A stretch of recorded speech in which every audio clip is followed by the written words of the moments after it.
At the height of the Cold War, the main priorities of the Soviet government were to gain control of satellite states and to prevent the Americans from doing the same. Throughout the 1970s, the idea of communism had been growing in Afghanistan, and by the end of that decade, the Soviets were actively courting and grooming the government there. They were already providing vast amounts of money and weapons to the Afghans, and when they were approached and asked to destabilize the government for a friendlier regime, more communist regime, they were reluctant at first to do that. But then when they feared the Americans might then sweep in and topple the existing president and make it a Western-friendly state, they agreed to assist with the detention of the existing president, who was then assassinated by his rival, effectively making Afghanistan a new Soviet state. But once this had been done, the new government there, as many had done before, occupiers and governments, found they couldn't control the various factions and tribes there. It didn't matter what orders, what legislation they gave, because of the huge geography of Afghanistan. You had individual warlords and tribes who just refused to accept what they were doing and just push back.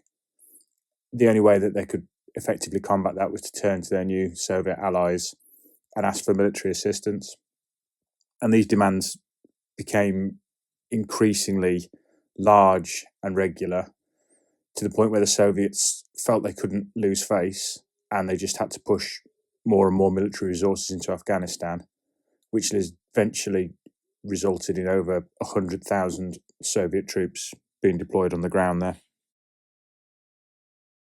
This situation lasted for 10 years, from 1979 onwards. And during that time, the Soviets made increasing attempts to try and control the ground in Afghanistan for the regime that had invited them in. And in doing so, they were battling against the Mujahideen, Taliban, and other unassociated warlords, many of whom were based in Pakistan and crossing the border, and a lot of which were financed by the USA with military assistance. Ultimately, and again, as many invaders of Afghanistan have found, you can occupy the country in name, but it's very difficult to occupy the people if they don't want you to.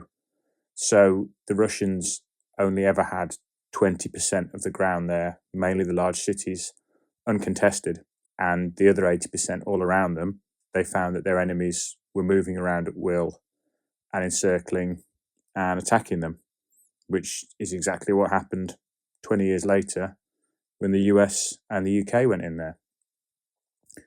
The Russians found that any attempt to secure the road links they constructed or the mountain passes already in use couldn't be maintained. They couldn't hold any form of effective control over them, and any time they used them, any transport link using them was open to ambush and attack. Their main tactic in trying to combat the Afghan fighters was aggressive patrolling, at first with tanks and armoured personnel carriers, and then with attack helicopters. And there were some limited successes, but there were a lot more failures, largely due to indiscipline and corruption amongst the Soviet troops there. And the situation pretty much throughout those 10 years, with the Soviet military forces and resources were hemmed in at their bases. They would venture out to escort transport columns on the roads, to conduct patrols or to target their enemies. And then they'd retreat back to their bases where they'd effectively be under siege. The fact that the Russians lost 11,500 tankers and trucks during this decade speaks volumes for how successful they were. And it was during this climate that the Zastava, which the story is named after, were constructed at strategic points between the military bases. In essence, these were small observation posts. Ground around them would be mined for protection, and then there'd be a low sandbag wall and a couple of buildings, which would usually be mud huts or tin huts, and maybe an observation or a gun tower with a couple of troops based in it to watch the surrounding transport links. In essence, the troops posted there were trapped. It was an island because the Mujahideen knew they were in there. There was no cover for miles around. There was no access point. The only way in or out would be by helicopter. So the troops working there would be shuttled in, do their tour, and then be shuttled back out again, only leaving if it's absolutely necessary to venture out into the countryside around. After the Russian withdrawal towards the end of the 1980s, countless of these posts were left abandoned around the country. The records of what happened there and the men who manned them were lost over time. Official figures show that during the course of the Russian-Afghan War, 264 men were listed as missing in battle. And I mean, that is a wildly conservative estimate, probably as conservative as the number of dead, which was 26,000.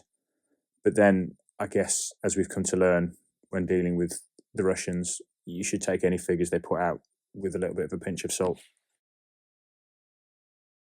I will deliberately not go into the parallels between the Afghan campaign and current geopolitical events. I think they very much speak for themselves. I don't feel I need to also go into the parallels between the Soviet invasion of Afghanistan and the coalition occupation that occurred 15 years ago. Essentially the same situation. You go in there, you hold the land, but you don't really hold it. You hold it in name only. But it was those similarities in my head, whilst reading through a potted history of Russians in Afghanistan, that I came up with the idea of a ghost story and a Zastava. The idea that you had the ghosts of these Soviet soldiers murdered there and left for dead and then abandoned once the army had withdrawn, stepping in to save a British soldier finding himself in the same predicament and dishing out a bit of revenge on their enemies in the process. I have paused to wonder from time to time if I am becoming a little bit of a one-trick pony due to the number of stories that involve vengeful ghosts. But then there's only so much you can do with a ghost story, isn't there? It involves a ghost who can usually hurt people and is usually quite angry. It's the differences between those stories that make them entertaining. And I'm hopeful I can keep it going a little bit longer before I'm called out on it. I feel as well with this story, if you look at the differences and you embrace Afghan culture and the stories, the real life stories that people have reported, you've got the ideas of the shadow people, which is something that we've looked at repeatedly on bedtime stories. And then you've got the jinn sightings that Luke covered recently on Wartime Stories that American service personnel reported in the region. So who's to say that these were the ghosts of some dead Soviet soldiers? Maybe they were something a bit more native and equally badass. I did touch on the fact that it was AI art that I experimented with on this.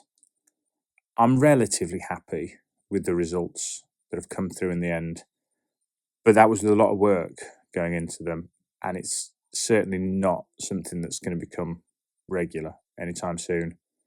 For starters, I couldn't/didn't get a high definition version of what I was working with, so I'm conscious that it's acceptable for people using smaller devices, but certainly not a big telly.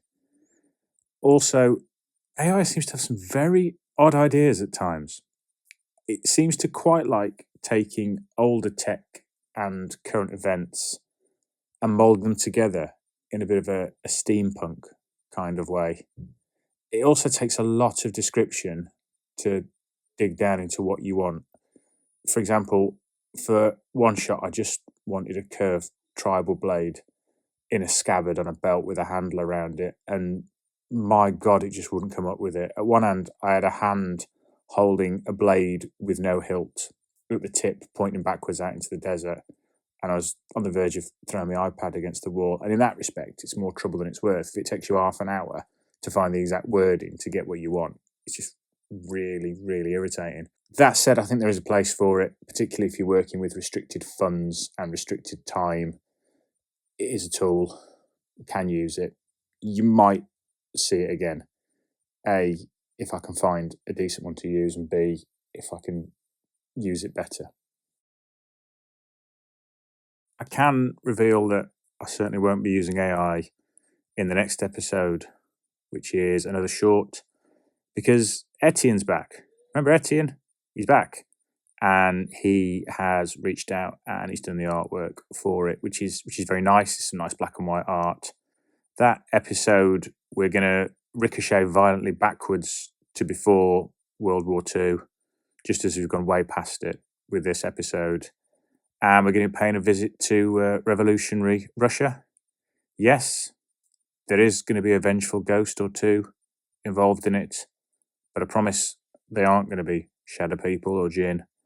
And there may well be a character who we've met before. Might be a little bit of an origin story for somebody, but that'll be in a week or two, so you'll find out then. Anyway, it's near the summer.